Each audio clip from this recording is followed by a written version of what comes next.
Well, let's talk about Bakari Sellers because he's upset.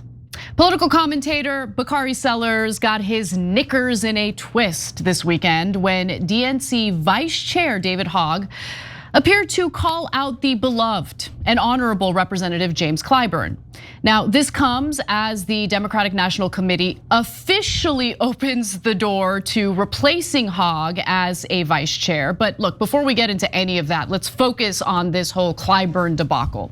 So this all stemmed from a comment Clyburn made to the Wall Street Journal for a piece about older Democratic lawmakers, which is a problem, who are basically unwilling to step aside, allow for new, fresh leadership to come on board.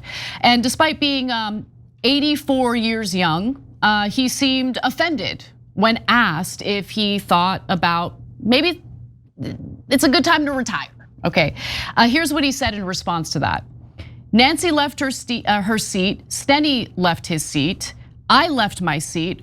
What the hell am I supposed to do now? What do you want? Me to give up my life? So in other words, the idea that he should retire is very, very offensive to him. Now, then on Real Time with Bill Maher, David Hogg took a veiled shot at Clyburn, saying there have been a few members that have come out that have said, well, you know, if I retire, my life is effectively over. And what I would say is get over yourself. This isn't about you, this is about our country and it's about your constituents. I don't care if you've been there for decades or just one term. That seat is not yours, it is your constituents. That is who you're there to serve, and if they choose to serve, somebody else, so be it. That's all we're trying to do with leaders we deserve. I guess that's the organization he's behind.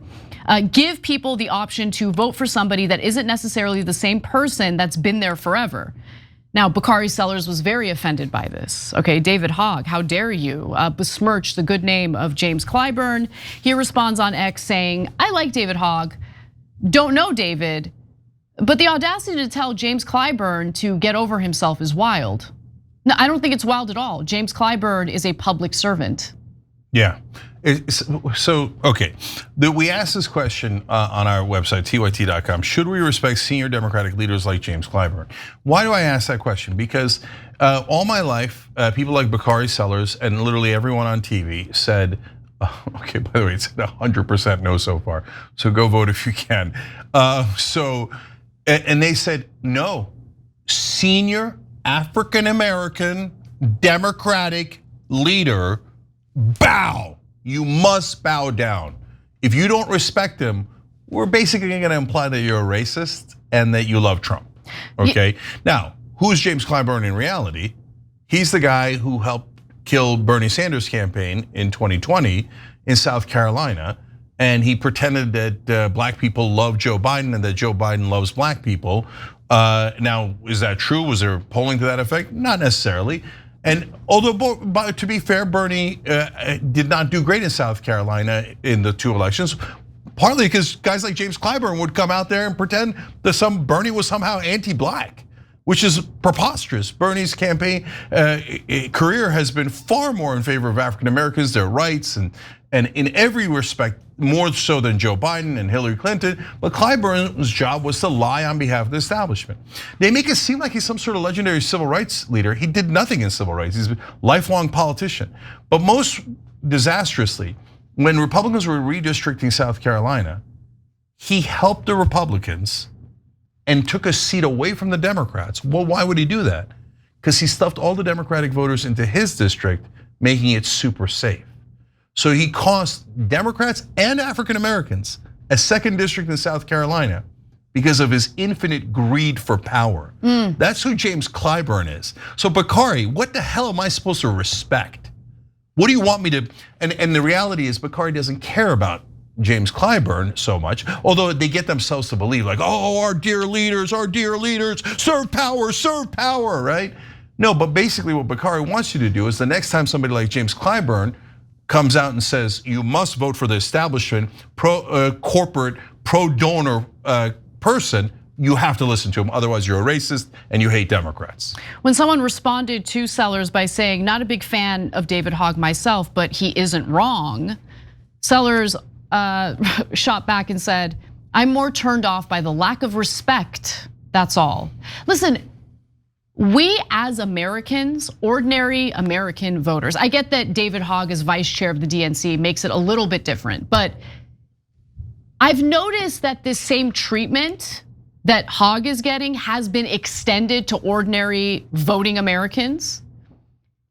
We don't owe any politician a damn thing, okay? They signed up to be public servants. They signed up to serve the people, to serve their constituents, to serve us, okay? We can disrespect them all we want if they are not serving our best interests, period, end of story.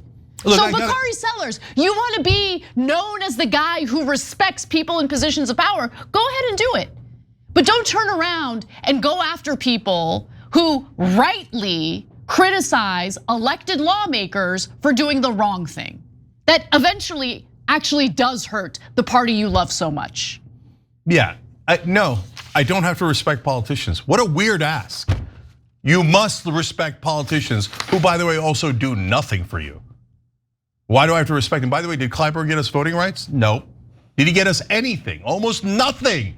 So what do I have to respect him for? I know, I get it, Picard. You've got a job on cable news, because if you respect politicians and tell everybody how wonderful they are, you'll get a job on cable news. I want to go to graphic 10 here. So this is writer Jeremy Fassler. Here's what he writes: "Is disrespecting elders primarily a white thing?" No, you just happen to be a bigot, Jeremy. You just happen to be a bigot, okay? That's the situation here. But let me continue with the rest of his bigoted comment, because I never see the black community disrespect their elders the way white people do. I mean, absurd comment. This like open bigotry is so gross. Because just flip the races around in that statement. Just flip them around and tell me if that would be an okay thing to tweet out. So no white people respect their elders, and only black people do. I mean, other than being bigoted, it's hilarious.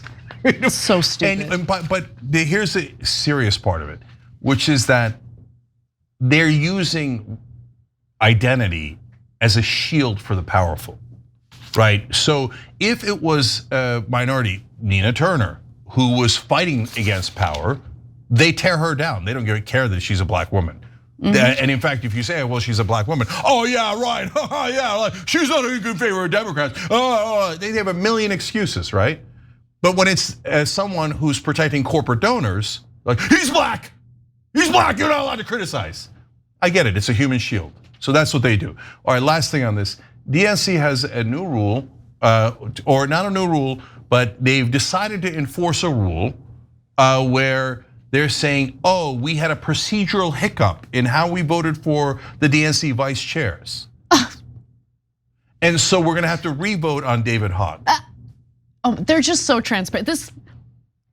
Guys, this party is done. As it stands, this party, there's too much brain rot in this party, okay? That's not, okay, so understand what I'm saying, because I'm not, by saying that the Democratic Party has issues doesn't mean that by default, I'm looking at the Republican Party and salivating and saying like, yeah, they got it going on, okay? So don't put words in my mouth. But this current Democratic Party with this current Democratic National Committee is just gung-ho on losing. They love it. They can't get enough of it. They don't want to change a goddamn thing. So apologies for saying goddamn. I can't help myself though. Okay, so no, look, this is doubly frustrating because Ken Martin is a progressive. He's the head of the DNC, and he worked with Keith Ellison. He worked with Tim Walz. You're probably not going to get better than Ken Martin. But are you going to tell me that a vice chair of the DNC says let's run against incumbents, and all of a sudden there's two different things that they found? Oh, he's in violation of the neutrality clause. Okay, that one I agree, and the progressives pushed for the neutrality clause, and you saw me defending it here, had a debate with Jordan Ewell, et cetera, right? Now you're gonna tell me that, oh, we found another violation. It was because, and then by the way, this time they, again, hiding behind identity politics. It's a Native American woman who complained that they didn't follow the right procedures on how to blah, blah, blah while they were voting, et cetera. So here's the part that they're not getting.